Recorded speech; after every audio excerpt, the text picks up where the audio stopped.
Hello, everyone, and welcome back to Insecure Season 4, Episode 4, Low-Key Losing It Recap. I am, as always, Brittany, better known as Be Right Breeze, and I have my sister. Hi, everybody. It's Janaya, known as the only Janaya Wright. Whoop, whoop. So, you guys, we are going to jump right in, okay, because there is so much to talk about, honey. There really So, is. there's so much. So already know our process.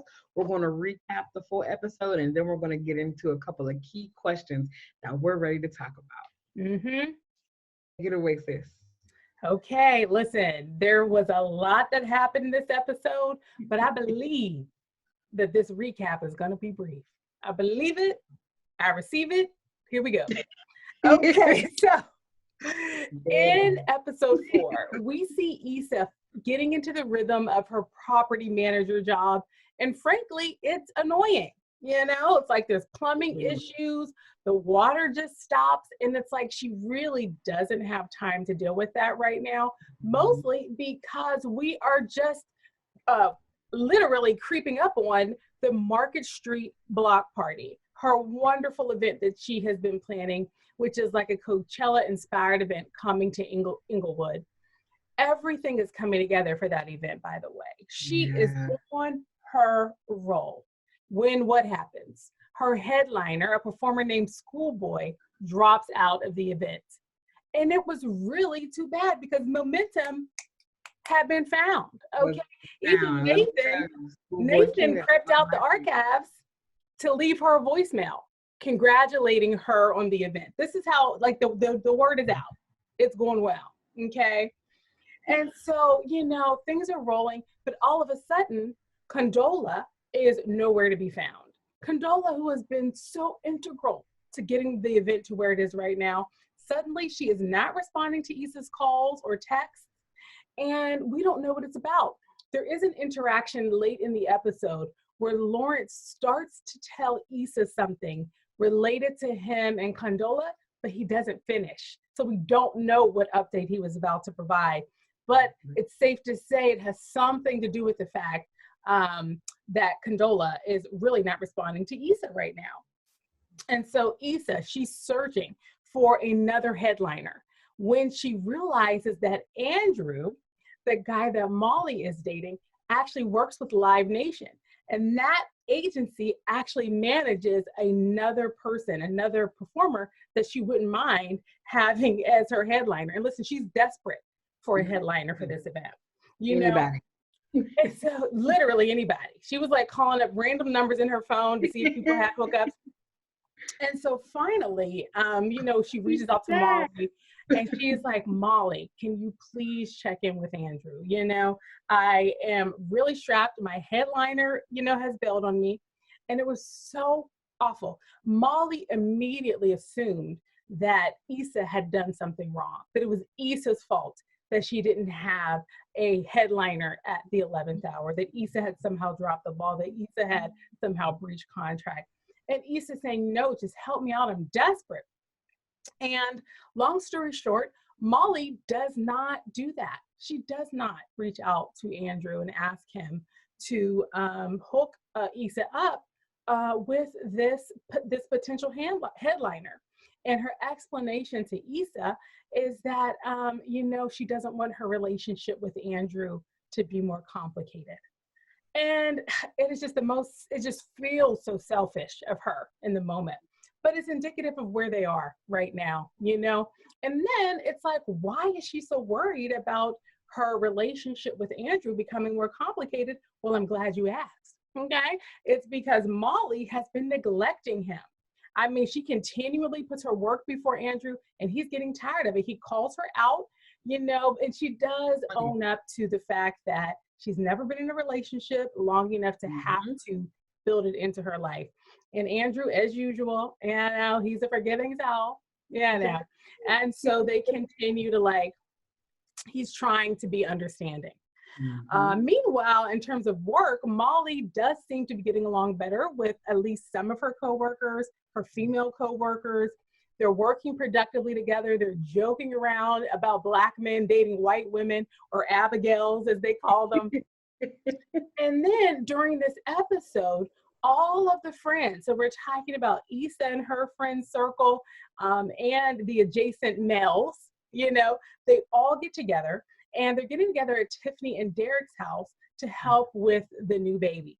Yeah. And Tiffany and Derek, they are exhausted. Tiffany's like, I haven't showered in 3 days. And she tells this story about her doctor actually not listening to her, and how she really was fortunate to have Derek in the room while she was giving birth, because he had to advocate so hard to ensure that she got the care that she needed.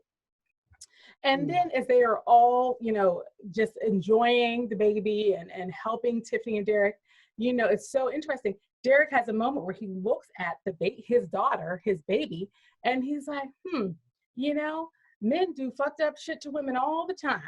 And my daughter's going to be a woman. And men are going to try to do that to her. And it was just like, really, dude? But he was having this realization. He's sharing that with Lawrence, And so everybody's there, but Molly and Issa, they're super awkward with each other. And they are starting to wonder if other people can see it. Molly asks Tiffany if she can see it. Issa asks Kelly if she can see it. And they're all like, everybody's just saying, you all are in a phase. It's probably nothing. Don't overthink it. And meanwhile, there is one connection that she does seem to make at that party, at that house, that baby welcoming weekend, and it was with Lawrence. We do see the two of them, having good rapport, and they do find some time to chit chat. So those are the main things that happened in the episode. Sis, I think those are like the primary, storylines. Yes, to keep you up to date, keep you going. Yeah. So good. Juicy episode. It was a juicy episode. Yeah. So let's jump right in. I have some quick 1-minute burner questions. The first one, this is kind of an on the fly. Let's all think about this. How is Issa getting paid? A friend of mine and I were talking about it, where she says at the beginning of season 1, where she's like, I have no job. And I was kind of like, she's a property manager. Shouldn't she be getting paid? Or is it just that she's only getting paid from being able to, she's getting half off her rent? Is she like, how is she staying afloat these few months? Is it from what she saved with Daniel? So I've just been kind of having that question. What do you think about, sis? Well, we know she has no savings, right? Because Kelly pretty much read her rights. You have the right to save some dollars. You have the right to get a better job. And you have the right to go and find yourself a roommate because you can't afford to live on your own. So it's doubtful that she's using savings. I think property managers do get a pay in addition to the discounted rent. And also, as far as we know, she's still driving Uber. There's no reason why we wouldn't assume that she's still doing that. Right. They're not featuring it, but she's probably doing it. And then she might actually qualify for unemployment too. Working like part-time in the circumstance of her leaving her company. There's a situation in which she could be getting some public assistance. So, girl, but anyway, that's a good question. Listen, because they have not made it very clear. It's like, they have not addressed it well. Right now. And there was even a moment where they were in the grocery store and she like stops buying certain things. And I was like, she put all this stuff back, and I was like, but you only have $0. How are you going to get that anyway? Right. Where's the clue going? Yeah. Okay, thank you. See, all these things, we have to place them in the real world, even though this is a fictitious land that we're talking. So I do have another question, you guys. What do you think Lawrence was trying to tell Issa? Let me tell you, when I saw him begin to talk, I was just kind of like, okay, this could be going in 2 ways in my mind. He is about to tell her that Condola and I are no more. Or he's about to tell her that, and then also add on, and I've been thinking about us, can I take you out? Have a do-over so we can just talk and see what your thoughts are. You know, I'm like, Wow. what could Lawrence be wanting to say? What do you think, sis? What do you think that he was going to say to her? Girl, this is hard. It could be so many things.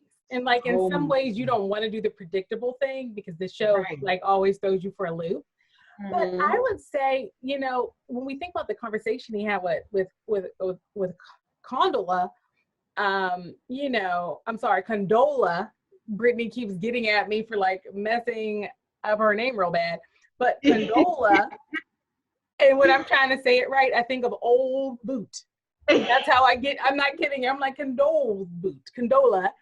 Um, what do people say when they're trying to say Janaya? I hope it's not boot related. But They just say, hey.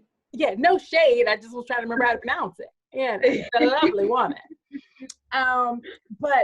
You know, I was just thinking, you know, that basically they had that conversation where she's like, "You're too close to Issa," and he's asking her whether she's over her ex.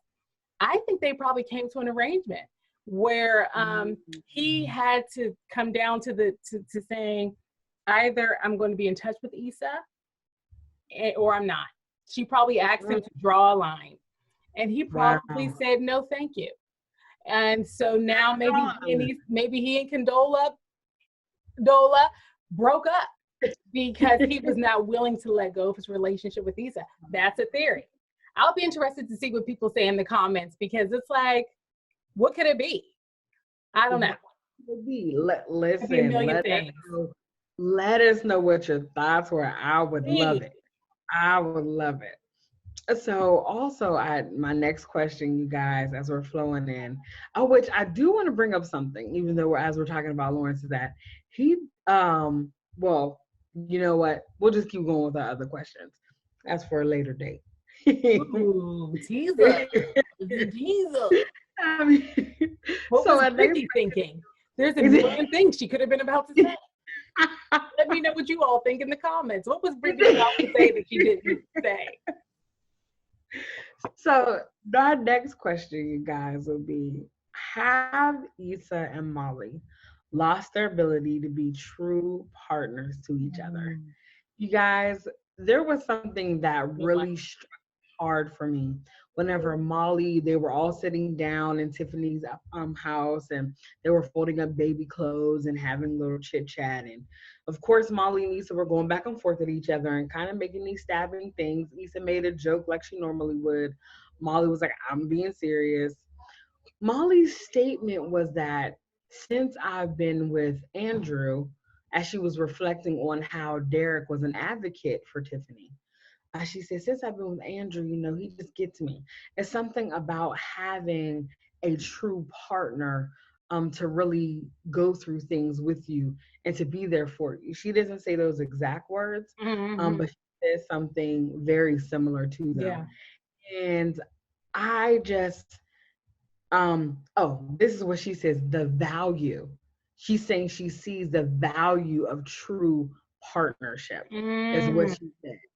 And it really kind of was like, wow, you and Issa are really far from each other. Your mindset, your friendship is really gone. Because it is dwindling quickly and severely because she's been a partner. Yeah. You two have been partners to each other. Anytime you needed something in the past, Issa was there. Anytime Issa needed you, you were there. You have been going back and forth neck and neck, but for you to say you see it now and you haven't, that really just, I said, okay, I know you guys were gone, and I've been wondering kind of when something like this would happen, but not thinking that that would be a reflection that you've never experienced that. You know so what? that was home. You know what, sis? I gotta tell you, I feel like a lot of people feel like there are certain things that you can only get through romantic love.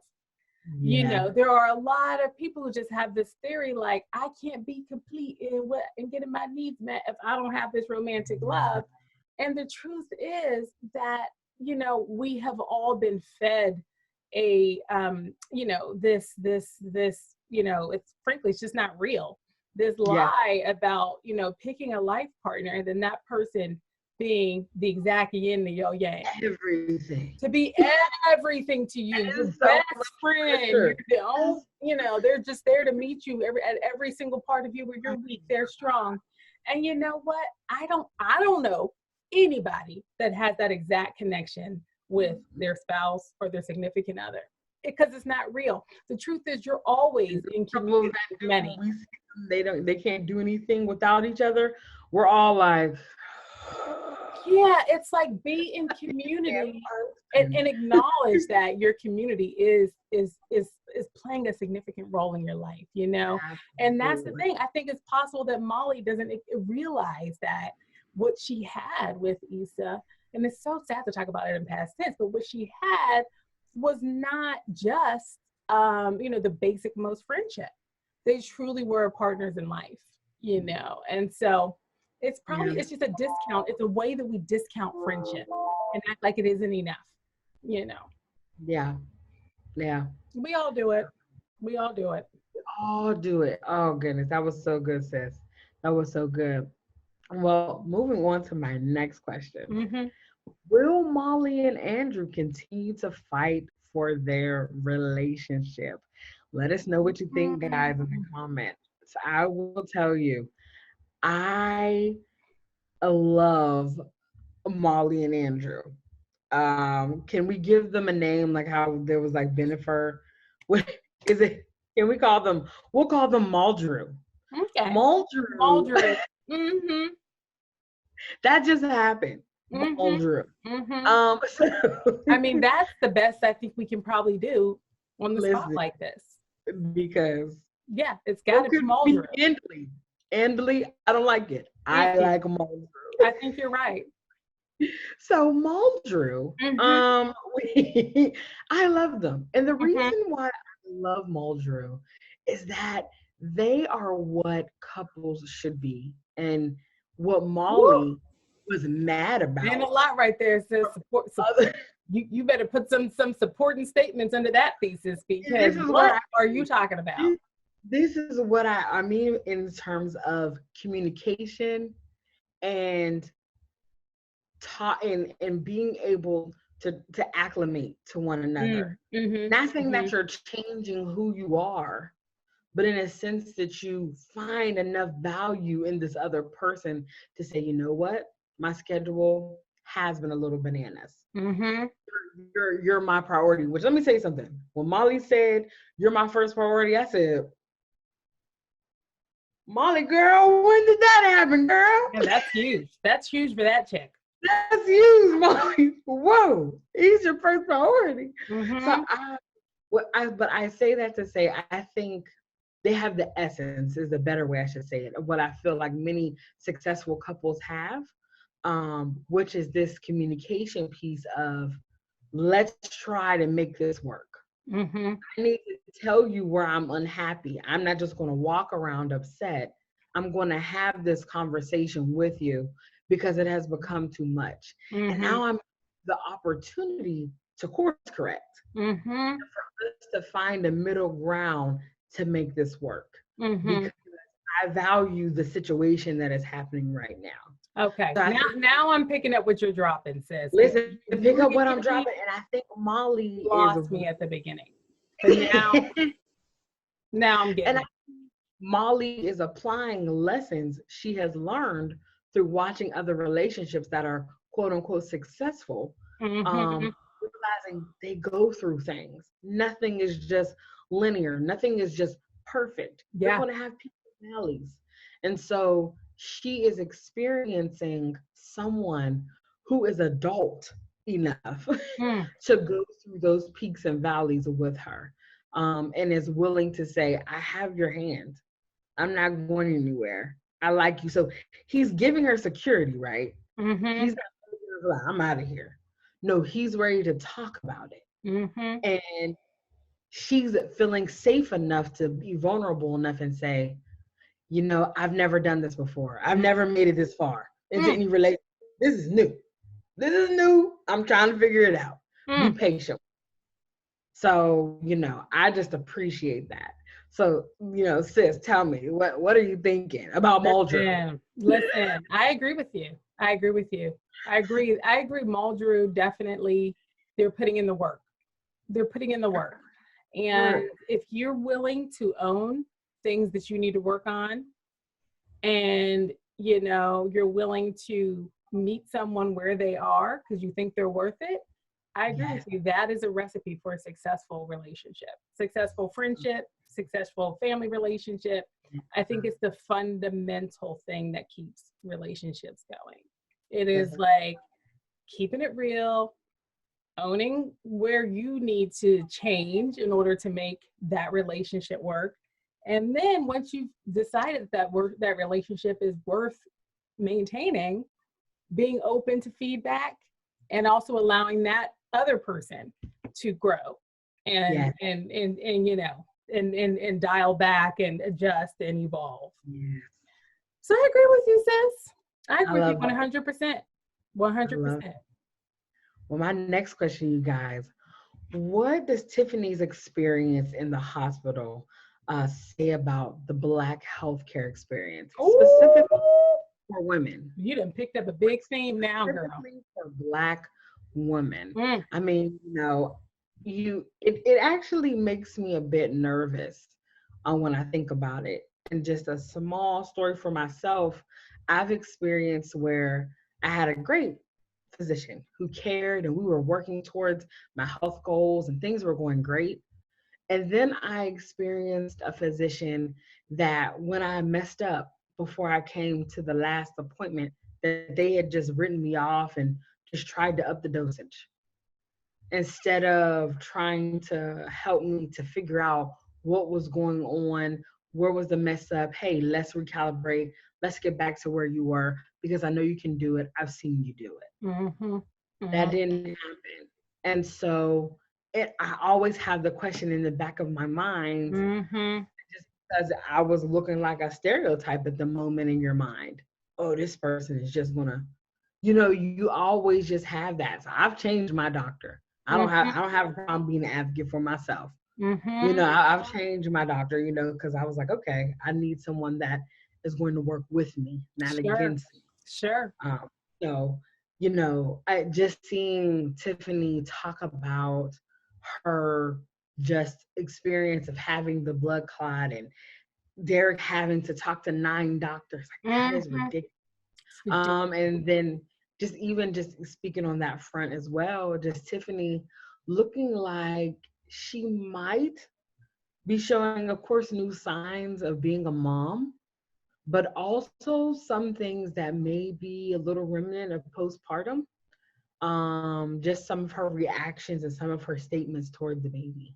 And so, just what are your thoughts, sis? I was so grateful to the show for pulling out that particular social question. I mean, they just do a great job of, really, really hitting on important topics.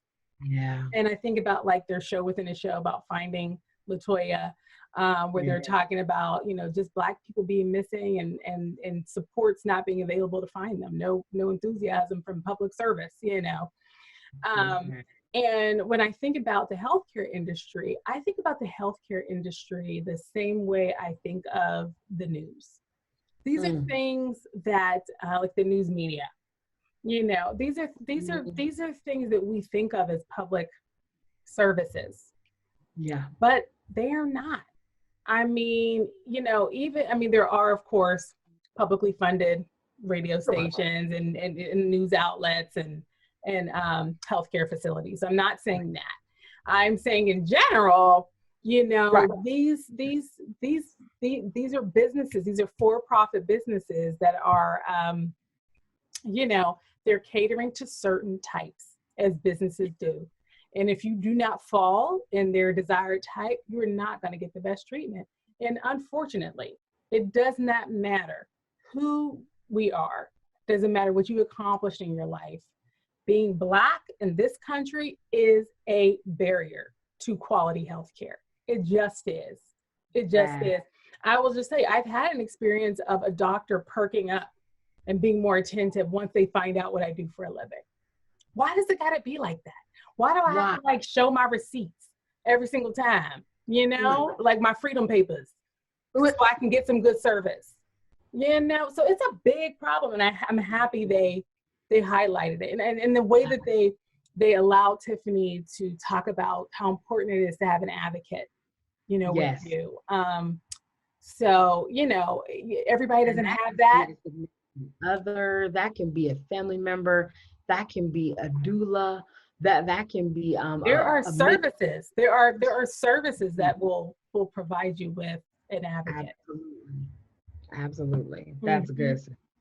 So my last question, you guys, because we're committed to not keeping you here long, is do men have to become fathers to learn to respect? Now I know right now your fingers are going. You're you're in it right now in those comments. Like, wait a minute, and we can't wait to read all of them. Yeah. But this is really a question that goes towards Derek and his reflection of saying, "Oh my gosh, my daughter is going to be getting finger banged by someone in high school."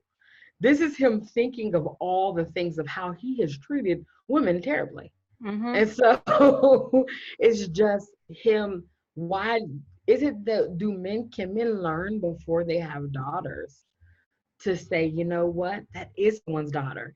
And I will end by saying this, and this India Ari put it very nicely in her song. If you're from back in the day, if you talk to her like you want someone to talk to your daughter. Don't get smart with her. Have a heart to heart with her, just like you would. Well, I'm sorry, like you would with your mother. Don't get smart with her. Have a heart to heart with her, just like you would with your daughter.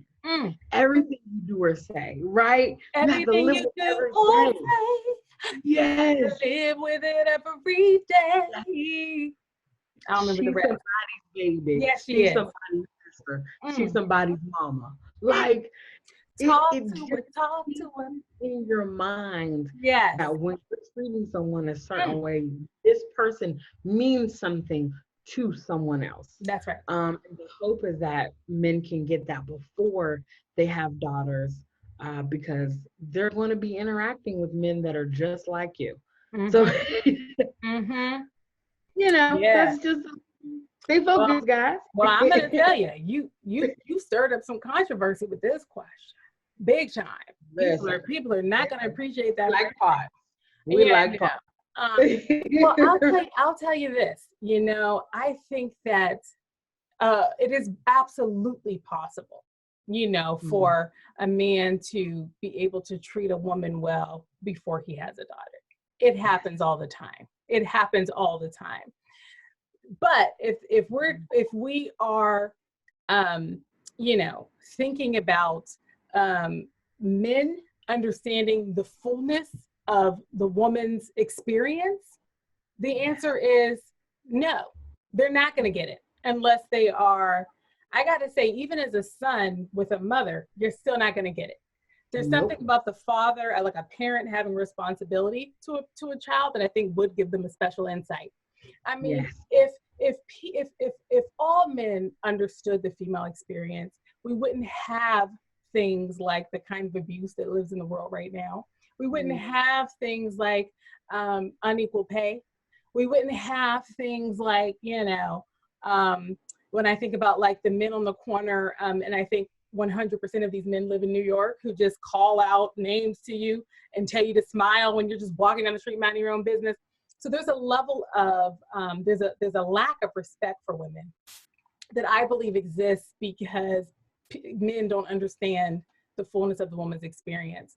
And I think in the same way that people of color understand whiteness, because more than white people can understand the experience of people of color, because we see it all the time and it's very obvious to us and we have to navigate it. I think it's the same thing with men and women. I think men don't have to see women. They don't have to see it. And so women, because the world is so male dominated in terms of power, we see maleness. And so we understand it our lives force us to understand it, but Mhm. men, this world is not going to force them to understand it. Woo! So, I mean, we could do a whole This hour on this topic alone because is a separate video, honey. we should have had Aubrey.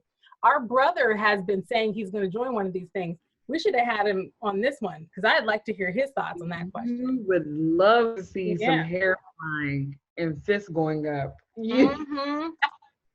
We'll get a conversation. You know what, you guys? We may surprise you and come back with a conversation with our brother about We this just very might. topic. We just might.